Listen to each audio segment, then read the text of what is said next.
Buenos días, buenas mañanas, buen mediodía, buenas tardes, buenas noches. Cuando sea, este es el podcast de Auris, episodio número 13, diciembre en América. Bienvenidos.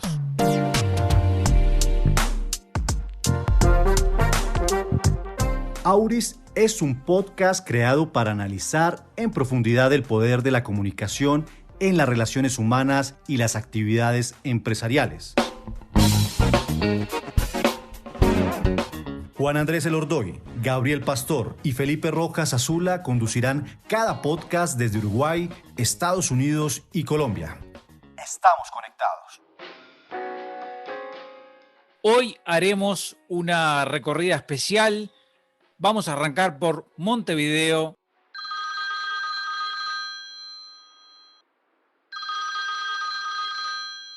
Gabriel Pastor, bienvenido. Hola Juan Andrés, Cata, Felipe, bueno, muchas gracias, muy contentos de estar aquí en Montevideo después de más de 2 años de no visitar a mi país. Nos vamos ahora a Colombia, vamos al encuentro con Felipe, nos vamos a Puerto Candelaria. ¿Aló? Si tú supieras la paliza que me has dado, tus manos...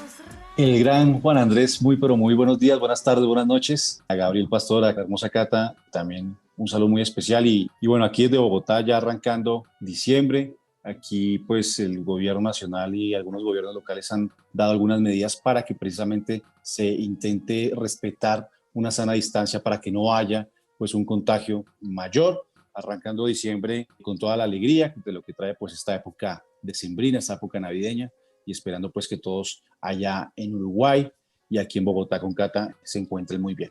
Una disculpa por la interferencia, que en nuestra emisión apareció allí una conexión con Puerto Candelaria que no estaba previsto, así que Felipe, de repente puedes arrancar contándonos qué significa Puerto Candelaria para Colombia, con la música, con esa vivencia para ese pueblo colombiano tan especial, con tantas características. Puerto Candelaria es una agrupación, como tú lo decías, musical, que intenta pues recoger algunos ritmos de toda la zona pues pacífica y caribe colombiano, que hace canciones que van mucho más allá de las letras pues comunes y corrientes que hemos escuchado en el género urbano, va mucho más hacia la cultura precisamente de estos lugares pues colombianos. Y también intentan hacer historias o contar historias sobre las vivencias y las tristezas personales que comúnmente pasan cuando uno se encuentra en un problema amoroso. Pero sí, es un grupo bastante exitoso aquí en Colombia, donde, vuelvo y repito, hay una serie de géneros que se encuentran como la chirimía, como el bullerengue, que también pues intentan poner algunos instrumentos eléctricos europeos, pero es un grupo bastante bueno aquí en Colombia y que sin duda alguna ha entregado y ha dado canciones con las que las personas se sienten muy identificadas. Vuelvo y repito, en esa parte pues del amor. ¿Son canciones de despecho, Felipe, como las de México? Algunas sí, otras hablan también de la cultura. No todas son de despecho. Por ejemplo, esta canción que escuchamos, que se llama Amor y Deudas, en esa parte pues que escuchamos, hace referencia a eso, Gabriel, a cómo una persona cuando no es correspondida en el amor, pues lo deja en una tristeza profunda, pero además con deudas, ¿sí? Que es lo que comúnmente pasa cuando una pareja pues, o alguien en la pareja empieza a invertirlo todo. Entonces, esta canción que estábamos escuchando precisamente hace relación a eso. No todas de esta agrupación es de desamor, sino tienen muchas canciones que son bastante particulares y que, vuelvo y repito, recogen historias de esas regiones en la Colombia profunda y en la Colombia Pacífica y Caribe. Hablamos de este episodio Diciembre en América. Bueno, ha sido un mes y unos días para Gabriel muy particulares, porque decís que hace 2 años que no estabas en Uruguay. Más de 2 años y la verdad que ha cambiado mucho, no solo Uruguay, el mundo, ¿verdad? ¿Cómo fue tu viaje desde Washington a Uruguay? Bueno, haciendo la precisión que viajé, ya estamos en diciembre, viajé a fines de noviembre, justamente para evitar las aglomeraciones. Diría que la situación fue mucho mejor de lo que yo había esperado. En el aeropuerto en Washington no hubo mucha aglomeración y la gente tenía un comportamiento acorde a las circunstancias. Ya en Miami la cosa cambió porque evidentemente Miami es un hub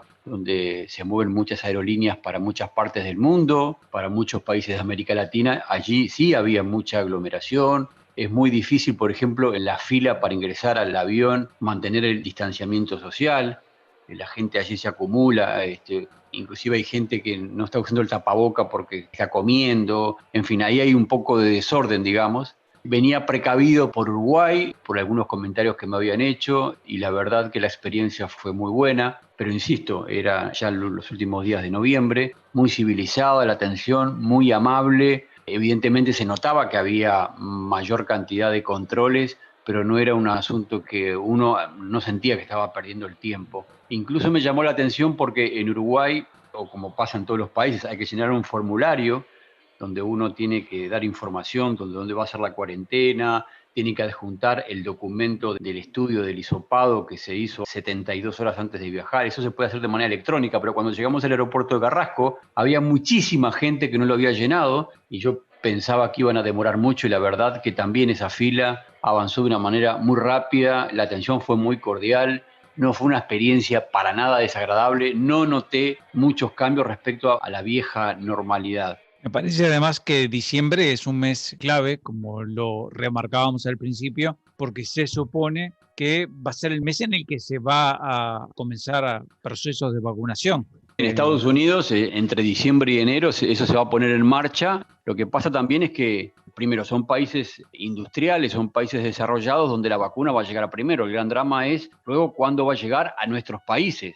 No solamente por lo que supone el traslado de millones y millones y millones de vacunas, sino también por en las condiciones que hay que hacer esa distribución, por las temperaturas, etcétera, que hacen que sea una tarea extremadamente compleja. No me refiero solamente al caso de Uruguay, pienso, Felipe, el caso de Colombia. Trasladar una vacuna en un país tan complejo desde el punto de vista geográfico y cultural, no creo que sea algo fácil. Ya eso súmale, por ejemplo, el tema de las 2 dosis, Gabriel. Yo creo que va a generar muchos problemas. Pero sí, el tema es ese, ¿no? En Estados Unidos arranca desde el 11 de diciembre. Aquí en Colombia, que dice el Ministerio de Salud, es que llega entre junio y julio del otro año. De todas maneras, empieza a haber un cambio a nivel mental, ¿no? A nivel de expectativa. Este ha sido un año muy particular por todo. Si bien ahora, Gabriel, ya se hace más conocido que el virus en realidad estaba circulando antes de lo dicho o lo reconocido por China, que fue el 30 de diciembre, fue un comienzo de año totalmente inesperado, totalmente sorpresivo. O sea, pensemos a principios de este año 2020 en lo que estaba cada uno. Lo veíamos realmente como un problema chino, como un virus chino y no como un problema del mundo. Y como bien decís, en estos días ha circulado estudios importantes de que aparentemente, por lo menos en Estados Unidos, ya hay huellas de que había estado circulando el virus en diciembre de 2019, lo cual esto un poco también empieza a cambiar toda la idea que nos habíamos hecho antes. Pero quisiera hacer un comentario que me parece que es interesante que lo tengamos en cuenta, porque a veces podemos vivir en una burbuja, por lo menos nosotros, los que estamos haciendo este podcast, y es el tema de la vacuna, que me consta que no es un problema en Uruguay. Las campañas de vacunación en general han sido exitosas, donde la gente va masivamente a vacunarse, pero eso no es una realidad de todo el mundo. En Estados Unidos, un porcentaje muy importante de la población, yo diría que cerca de la mitad de la población quizás, tiene una opinión contraria a las vacunas, y otro tanto pasa en Europa, donde hay movimientos muy fuertes contra las vacunas. Y esto es un asunto muy importante, porque si las vacunas no llegan a la mayoría de la población, tampoco cumple el papel que esta vacuna tiene que cumplir para parar la propagación del brote del coronavirus. Entonces aquí también nos vamos a encontrar con otro desafío, con otro reto que tiene que ver con valores, con la educación, hasta con la propia comunicación, cómo esto se comunique, cómo se hace para convencer a la gente de la importancia de la vacuna. Esto realmente me parece que va a ser un gran desafío y me consta, Felipe, pero sabés más que yo sobre esto, que en Colombia también hay movimientos importantes en contra de las vacunas. Por lo general son movimientos muy conservadores y muy religiosos. Pero sí, Gabriel, acá en Colombia también se presentan ese tipo de personas que no creen y que creen que la vacuna lo que es controlar y alienar y como clasificar a las personas. Y es un tema muy difícil y yo lo he seguido de cerca. Leía hace poco lo que ponía en el portal CNN. Es casi más del 50% de los norteamericanos que no creen en las vacunas, que creen que es malo, que creen que a través de esas vacunas les van a controlar la mente. O sea, es una serie de cosas que, bueno, yo siempre tengo esta discusión con Gabriel. O los locos son ellos o los locos somos nosotros los que sí creemos en eso. En Colombia también se presenta, obviamente en un número mínimo, porque aquí, precisamente por todo lo que tiene que ver con la geografía accidentada de Colombia, las vacunas que han llegado a esa población rural, donde no llega nada, le ha funcionado a esas personas, a los hijos, a los niños. Entonces yo creo que aquí el número es mucho menor, pero de que hay personas que no creen en eso, las hay. Acá hablamos de tecnología, hablamos de ciencia, hablamos de números, de estudios que realmente en tiempo récord han avanzado en la producción, en el hallazgo primero de la producción y ahora el desafío de la distribución de la vacuna. Pero antes que nada, lo que ustedes, Gabriel y Felipe, están diciendo, están hablando de personas, están hablando de creencias, están hablando de responsabilidades, están hablando de confianza, están hablando de solidaridad. Yo qué sé, está el ser humano en el centro. Estoy pensando, porque Gabriel, no lo dijimos al principio de este podcast, Gabriel, tú estás en cuarentena, o sea, llegaste de Estados Unidos, vas a estar por un periodo de 7 días encerrado en un lugar. Juan, de 7 días en el caso que decida volverme a hacer el hisopado. Si no, tengo que estar 15 días en cuarentena y con controles por parte del Estado. Me consta que hacen llamadas para ver si la persona está cumpliendo. Un dispositivo que también me han comentado que ha llegado hasta las playas, hasta la zona de la costa, en balnearios de Rocha o de Canelones, donde va a haber dispositivos de control de que la gente no vaya a hacer la cuarentena y vaya a la playa o vaya, digamos, a una situación mucho más relajada que la que estuviera en la capital. Es todo un lío, ¿eh? Porque han surgido denuncias de parte de autoridades con relación a lo que es el ingreso contado con los dedos de las manos, quizás, porque es muy poco, pero están llegando ciudadanos de otras partes y que de repente, en el caso de Argentina, se ha denunciado, no digo que sean exclusivos ni mucho menos, pero gente que tenía la obligación de hacer la cuarentena y que no lo ha hecho. Todo un desafío también. Lamentablemente, además, Juana, me he enterado de gente que, por ejemplo, miente en la declaración jurada, que da un teléfono que no es correcto, que pone una dirección que no corresponde a la dirección donde se supone que hacer la cuarentena. Hay situaciones realmente complejas que a veces nosotros no las tenemos en cuenta. Pensamos que todo el mundo actúa de la misma manera y eso no es lo que ocurre.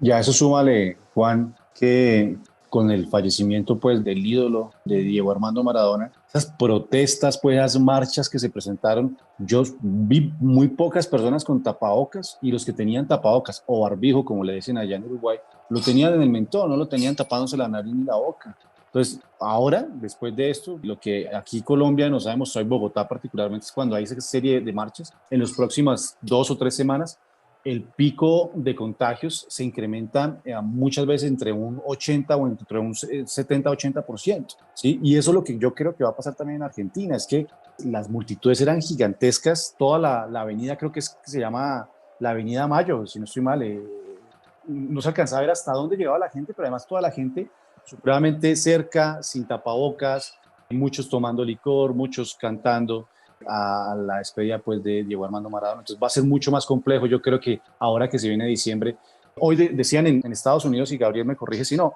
que va a ser la época tanto de Estados Unidos como en muchos lugares donde pasó eso, donde va a ser el mes más complejo en cuanto a medicina, pues en cuanto a contagios que ha tenido la raza humana en las últimas décadas. Va a ser el mes más difícil. Es interesante tener en cuenta el caso de Estados Unidos porque hay una fiesta que es muy importante, que es previa a la Navidad, que es el Día de Acción de Gracias, y ese es un día que para el norteamericano es muy importante porque es un día de reunión familiar en un país donde en general las familias están desperdigadas por diferentes estados y por lo tanto se supone que hay mucho más tráfico aéreo, se juntan las familias a cenar, a pasar juntos y en general se logra extender hasta el fin de semana. A pesar de que se hizo el pedido de que la gente no viajara y a pesar de que esto había tenido cierto impacto porque bajó el movimiento interno en los Estados Unidos, de todos modos fue muy, muy importante y ya se está previendo aumento de casos.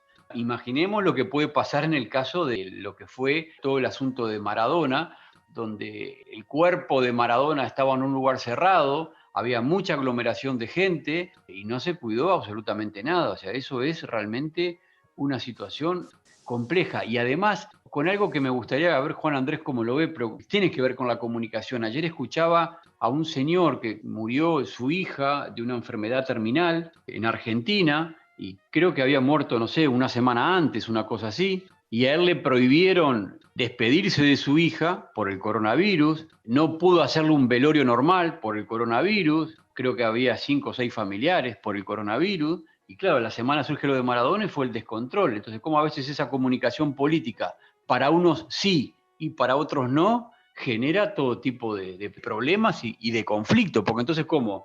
El coronavirus es malo para que yo despida a mi familiar y no es malo para despedir a Maradona.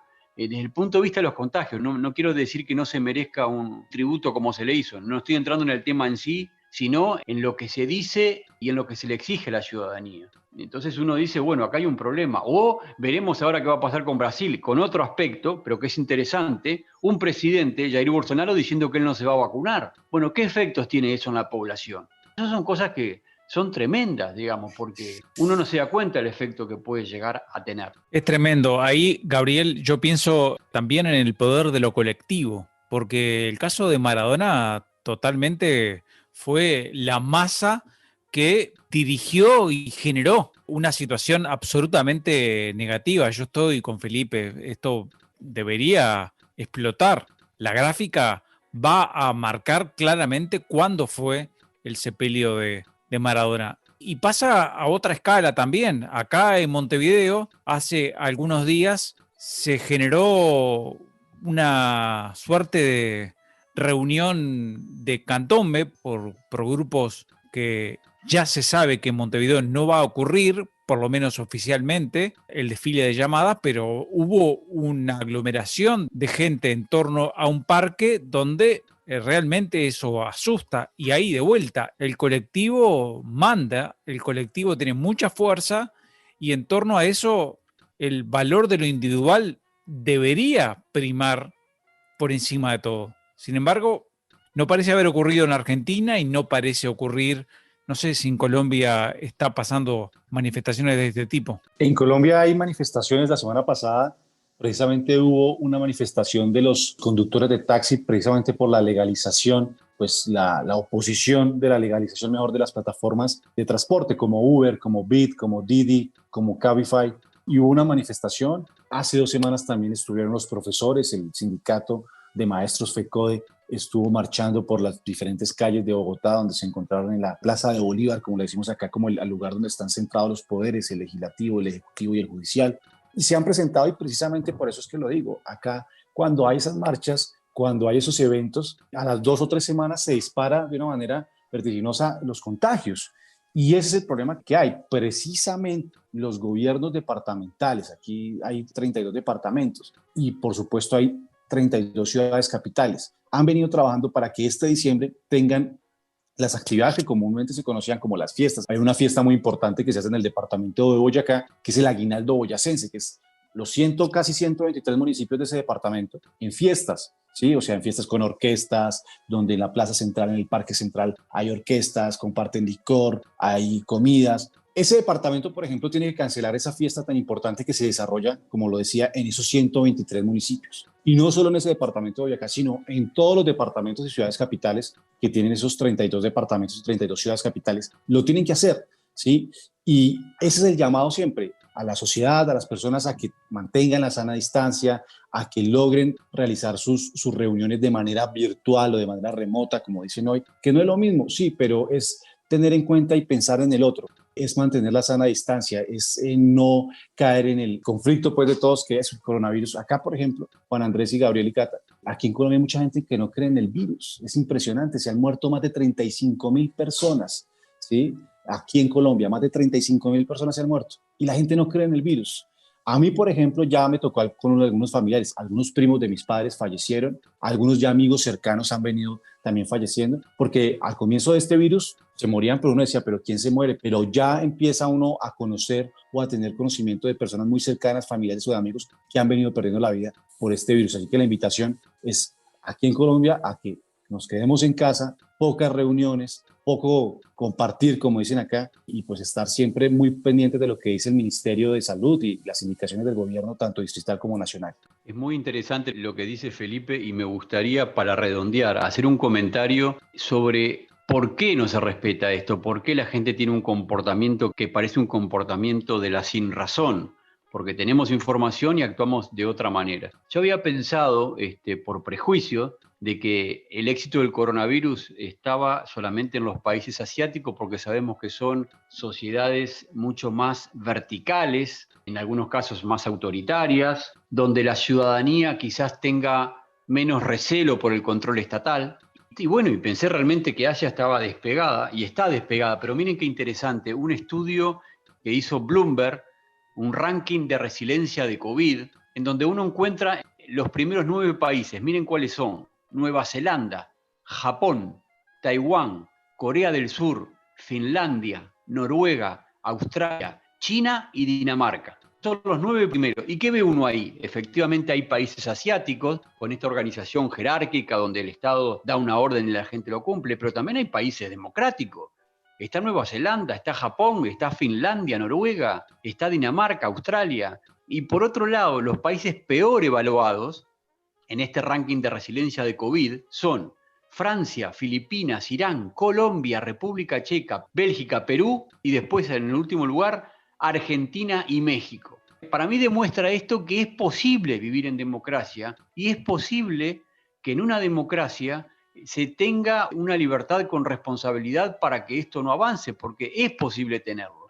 Entonces acá sería interesante un poco ver cuál es el empoderamiento que hay y el vínculo, la creencia que hay entre el ciudadano y el Estado, que a mí me parece que eso es lo que está fallando mucho, porque si yo no le creo al político, hablábamos recién del caso de Argentina con Maradona, o no le creo al Estado, evidentemente que voy a hacer oídos sordos a lo que me están diciendo. Pero no es incompatible la responsabilidad, el manejo de la libertad responsable con la democracia. No hay que vivir en un país autoritario o en un país jerárquico, vertical, digamos, mejor dicho, para cumplir con los protocolos y poder hacer una vida lo más normal posible. Porque cuando se habla del confinamiento, dice hay que cerrar todo. Eso no es verdad.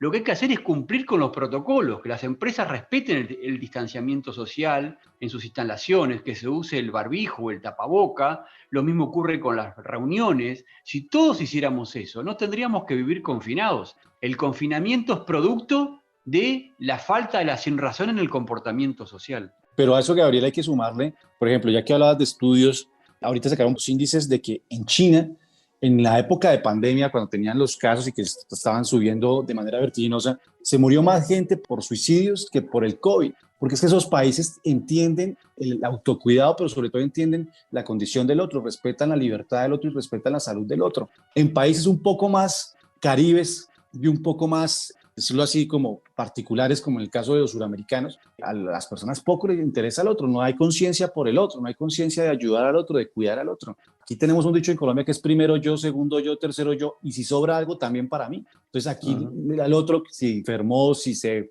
hombre, qué embarrada, pero son ellos. Mientras que fíjate que en esos países que tú nombras, como Noruega, como Finlandia, como China, como Japón, son países que sí o sí tienen la conciencia por el otro, que entienden que si yo me cuido, estoy también cuidando a los demás. Aquí no.